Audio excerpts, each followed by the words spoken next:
Bonsoir à tous, ravi de vous retrouver dans le Grand News, dans l'actualité en ce samedi 10 mai.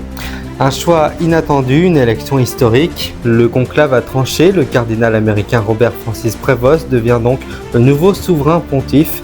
Il prend le nom de Léon XIV à la surprise générale, un pape venu tout droit de Chicago, élu à la tête de l'église catholique malgré une tradition qui écartait juste là les candidats américains, une décision qui redessine les équilibres du Vatican. Alors pourquoi ce choix de pape? Qui est vraiment Léon XIV? Dans ce journal, portrait d'un homme discret devenu pape et décryptage d'un scrutin inédit. Et puis la rédaction des fidèles à Rome, à Chicago et dans le monde entier entre surprise, espoir et attente. Dans ce journal aussi, l'Ukraine soutenue par ses principaux alliés européens et les États-Unis haussent le ton. Un ultimatum a été posé, un cessez-le-feu de 30 jours doit être accepté par Moscou dès ce lundi. Faute de quoi, de nouvelles sanctions pourraient frapper la Russie. À cette heure, le Kremlin n'a pas encore donné de réponse officielle. Après plusieurs jours d'escalade militaire dans la région sensible de Cachemire, l'Inde et le Pakistan, deux puissances nucléaires auraient trouvé un terrain d'entente. Ce samedi, le président américain Donald Trump annonçait qu'un cessez-le-feu venait d'être conclu entre les deux pays à la suite d'une attaque meurtrière survenue fin avril dans le Cachemire indien.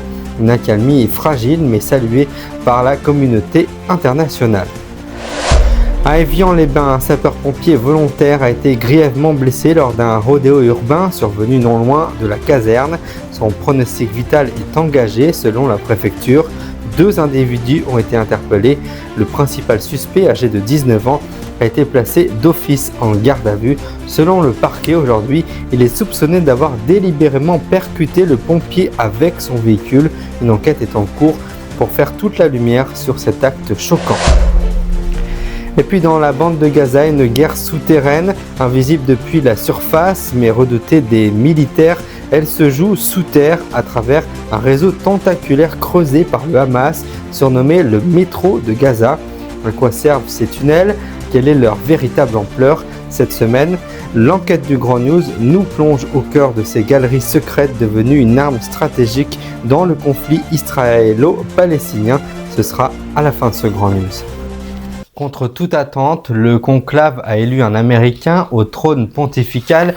Le cardinal Robert Francis Prévost, originaire de Chicago, devient donc le nouveau pape et prend le nom de Léon XIV. À 69 ans, il succède à François et marque une rupture symbolique alors que juste ici, la tradition écartait les candidats venus des États-Unis. Peu connu du grand public, ce religieux discret s'est imposé dans les derniers scrutins, porté par une volonté d'équilibre et de réforme au sein de l'Église. Ce choix inattendu redessine les équilibres géopolitiques du Vatican et suscite une onde de surprise dans le monde catholique. Ce soir, les regards sont tournés vers Rome, où les premières paroles du pape Léon XIV ont été attendues avec émotion. Reportage Didier Leroux.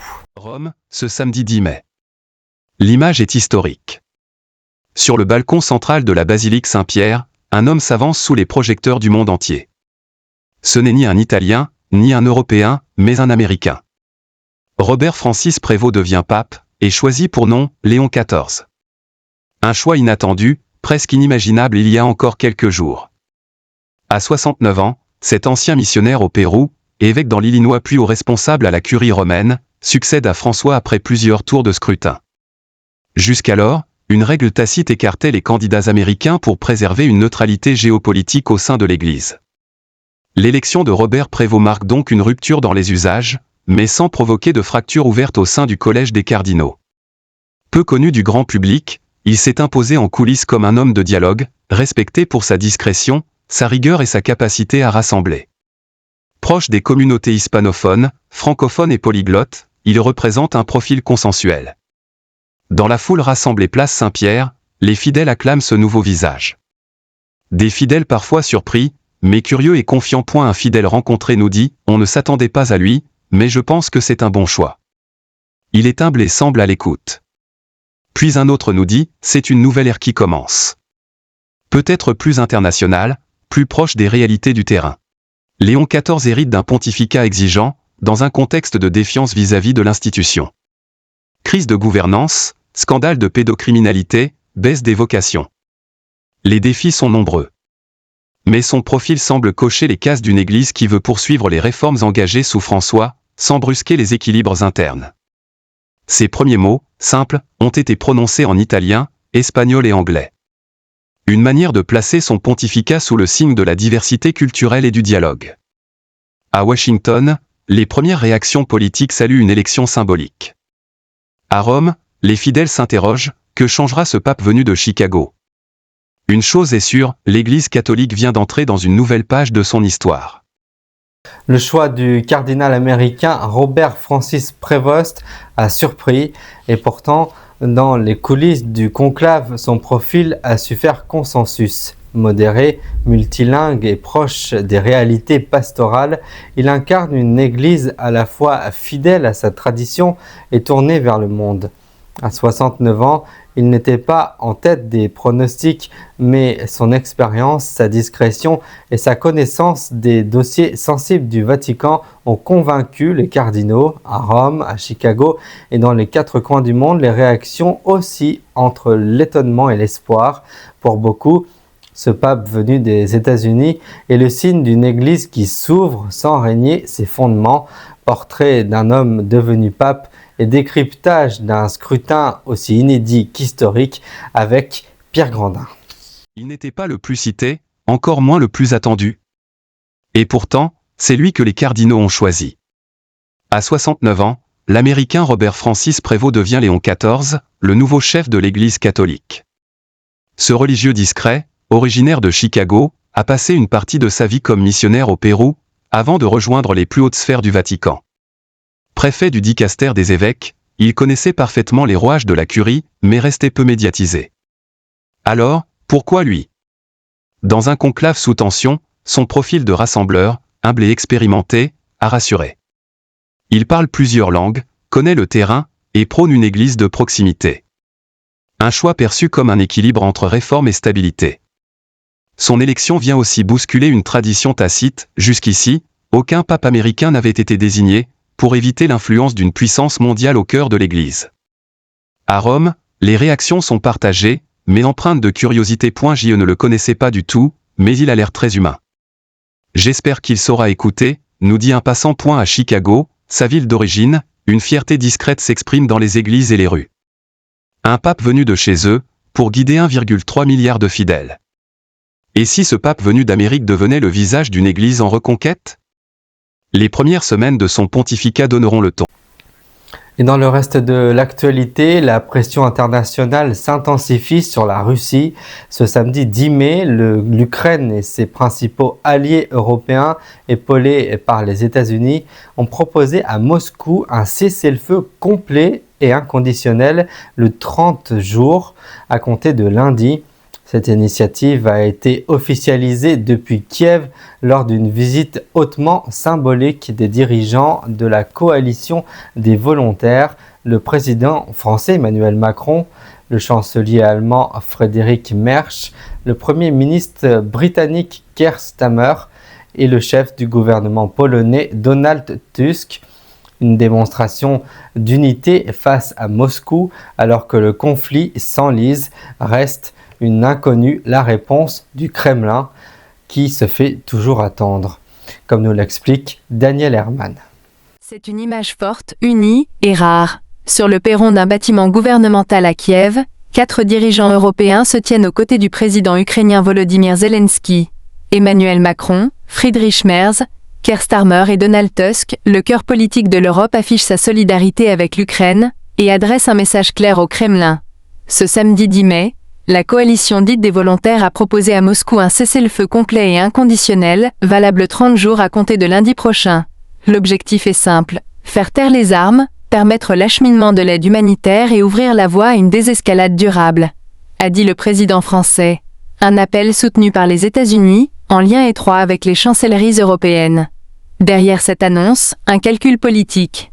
Montrer que l'Occident reste mobilisé, soudé et prêt à agir pour la paix, tout en conservant la pression sur Moscou. Sur le terrain, la situation reste tendue, notamment dans l'est de l'Ukraine où les combats se poursuivent. Un cessez-le-feu permettrait une pause, mais reste suspendu à une inconnue majeure, la réponse de la Russie. Pour l'heure, le Kremlin ne s'est pas exprimé officiellement, laissant planer le doute sur sa volonté de coopérer, ou de rejeter cette main tendue. En parallèle, les dirigeants présents à Kiev ont réaffirmé leur soutien militaire et financier à l'Ukraine. Une manière de dire que, trêve ou non, le soutien occidental ne faiblira pas. À Kiev, l'annonce a été accueillie avec prudence, mais aussi avec espoir. Les civils, premiers touchés par les frappes, espèrent une accalmie. Même temporaire. S'ils peuvent arrêter de tirer ne serait-ce qu'un mois, ce serait déjà une bouffée d'air. On en a besoin. Une trêve de 30 jours qui pourrait ouvrir une fenêtre diplomatique, ou marquer une nouvelle ligne de fracture dans un conflit qui dure depuis. Après plusieurs jours de tirs croisés, d'échanges d'artillerie et de tensions à la frontière, l'Inde et le Pakistan, deux puissants dotés de l'armée nucléaire, viennent de conclure un cessez-le-feu inattendu. L'annonce a été faite ce samedi par le président américain Donald Trump, médiateur de dernière minute dans cette crise. Au cœur de ce conflit, l'attaque meurtrière survenue fin avril dans le Cachemire indien que New Delhi attribue à Islamabad. Si cet accord marque une pause bienvenue, rien n'est encore gagné. L'histoire de cette région disputée depuis 1947 est marquée par un cessez-le-feu souvent rompu. Un acte d'une violence inqualifiable ce matin à Évian-les-Bains en Haute-Savoie. Un sapeur-pompier volontaire a été grièvement blessé alors qu'il tentait d'intervenir sur un rodéo urbain survenu près de la caserne de la ville. Selon la préfecture, le pompier a été délibérément percuté par un automobiliste. Son pronostic vital est engagé ce soir. L'auteur présumé des faits, un jeune homme âgé de 19 ans, a été placé en garde à vue. Une enquête est en cours pour déterminer les circonstances exactes de cette agression. Reportage de dernière minute signé Xavier Antoine de Saint-Exupéry. Évian-les-Bains, ce samedi matin. Une ville calme, soudain bouleversée par un acte de violence qui touche en plein cœur les services de secours. Il est aux alentours de 10 h lorsqu'un sapeur-pompier volontaire, en intervention près de la caserne, est violemment percuté par un automobiliste. Il tentait de faire cesser un rodéo urbain, repéré à proximité. Selon les autorités, l'impact est brutal. Le pompier est grièvement blessé. Son pronostic vital est engagé. La victime intervenait dans le cadre de sa mission de service public. Elle a été délibérément percutée par un véhicule en infraction. L'intervention rapide des secours permet son transport immédiat vers le centre hospitalier le plus proche. Pendant ce temps, une enquête est ouverte. 2 personnes sont interpellées. L'un des suspects, âgé de 19 ans, est actuellement en garde à vue. Il est soupçonné d'avoir volontairement foncé sur le pompier. À Évian, la stupeur domine. Dans la caserne, c'est l'émotion qui règne parmi les collègues du blessé. On est là pour sauver des vies, pas pour risquer la nôtre dans des actes gratuits de violence. C'est inadmissible.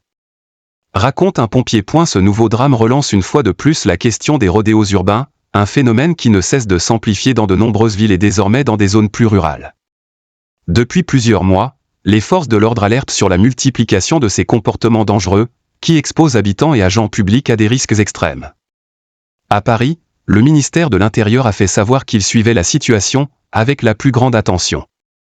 Pour l'instant, un homme se bat pour survivre et une ville attend des réponses. Ils sont invisibles depuis la surface, mais redoutés par les militaires. Dans la bande de Gaza, un autre conflit se joue sous terre. Depuis des années, le Hamas a creusé un réseau souterrain tentaculaire surnommé le métro à Gaza. À quoi servent réellement ces tunnels? Quelle est leur ampleur? Et pourquoi sont-ils devenus un danger stratégique dans le conflit de la Palestine? L'enquête du Grand News nous emmène ce soir dans les profondeurs d'un conflit où les tunnels sont devenus des armes de guerre. Regardez. Sous les ruines, loin des regards, un autre champ de bataille. Dans la bande de Gaza, une guerre silencieuse se joue à plusieurs mètres sous terre. Un conflit parallèle creusé à la main dans les profondeurs d'un territoire ravagé par des décennies de tensions. Depuis les années 2000, le Hamas a développé un réseau souterrain stratégique. Des centaines de tunnels construits sous les villes, les routes, les écoles, une véritable ville parallèle, surnommée par les autorités israéliennes, le métro de Gaza. Ces galeries, longues parfois de plusieurs kilomètres, servent à entreposer des armes, déplacer discrètement des combattants, tendre des embuscades ou exfiltrer des otages. Certaines sont équipées de rails de ventilation, d'électricité. D'autres ne sont que des boyaux creusés dans la terre, étroits, sombres, instables, mais redoutablement efficaces. En 2014, lors de l'opération Bordure protectrice, Israël découvre l'ampleur du phénomène. Plusieurs soldats sont tués dans des attaques menées depuis ces tunnels. Depuis, Tsahal a fait de leur destruction une priorité. Des unités spécialisées ont été créées, équipées de drones, de capteurs souterrains, de robots, mais malgré les efforts, les tunnels se multiplient. Estimés à plusieurs centaines de kilomètres, ils sont constamment reconstruits. À chaque bombardement, de nouveaux itinéraires sont tracés, parfois à la frontière égyptienne, parfois jusque sous le territoire israélien. Les Israéliens ont les drones, les satellites, les avions. Nous, on a le sol. C'est notre seule manière de bouger sans être repéré, raconte un ancien combattant. Ces tunnels sont aussi une arme psychologique. Pour les civils israéliens vivant près de la frontière, la crainte d'un assaut surprise venu du sous-sol est bien réelle. À Sderot, Kfar Aza ou Nir Oz, certains habitants disent dormir en gardant une lampe de poche près de leur lit. Mais pour d'autres, cette stratégie a un coût. À Gaza même, certains dénoncent la présence de tunnels sous les hôpitaux ou les écoles. Des infrastructures civiles qui deviennent alors des cibles militaires. Des ONG parlent de prise en otage de la population. Le Hamas, lui, nie systématiquement. Les États-Unis et l'Union européenne, qui considèrent le Hamas comme une organisation terroriste, surveillent de près ses activités souterraines. Mais sur le terrain, peu de solutions concrètes existent face à un ennemi qui a fait du sous-sol son terrain de combat. Aujourd'hui encore, personne ne sait combien de tunnels restent actifs. Et alors que les combats se poursuivent à Gaza, c'est dans l'ombre, dans la terre, que se joue peut-être l'un des volets les plus secrets de ce conflit sans fin.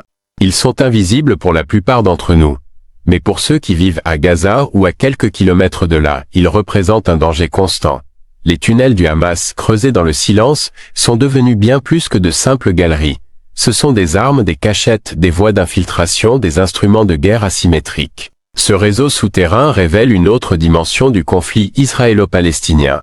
Un conflit qui ne se joue plus seulement dans les airs, ni à découvert, mais sous les pieds des civils, au plus près des zones de vie, parfois même au sein des bâtiments publics.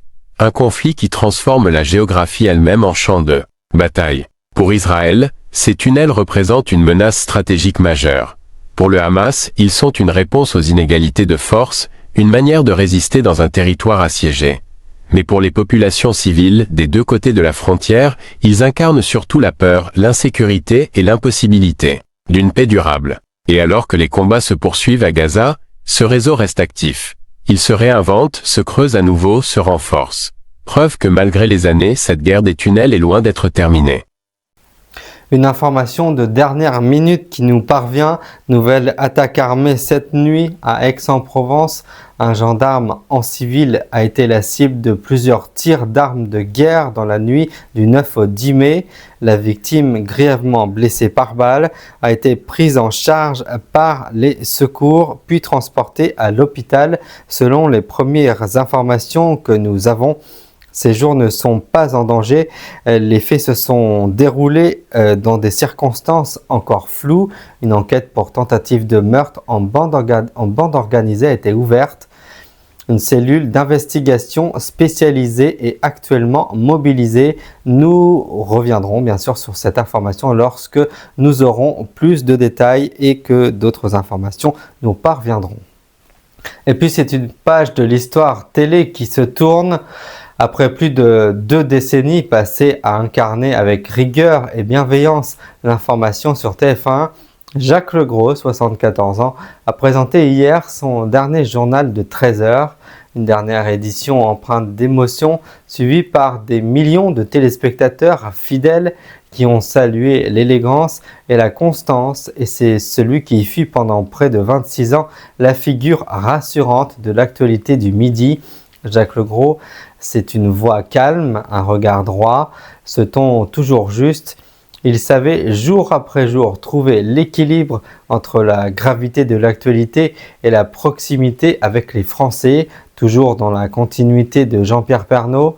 Il avait su garder le lien avec la France, des territoires, tout en apportant sa propre touche, plus incisive parfois, mais toujours respectueuse. Ce soir, nous voulions simplement lui dire merci. Merci Jacques pour votre choix, pour votre humanité, pour votre fidélité à ce métier si magique. Bonne route et surtout, bonne retraite. Ainsi se termine ce journal. Merci de l'avoir suivi. Nous nous donnons rendez-vous prochainement, c'est-à-dire samedi prochain, pour d'autres informations nouvelles. Je souhaite de passer un excellent week-end et merci de nous rester fidèles.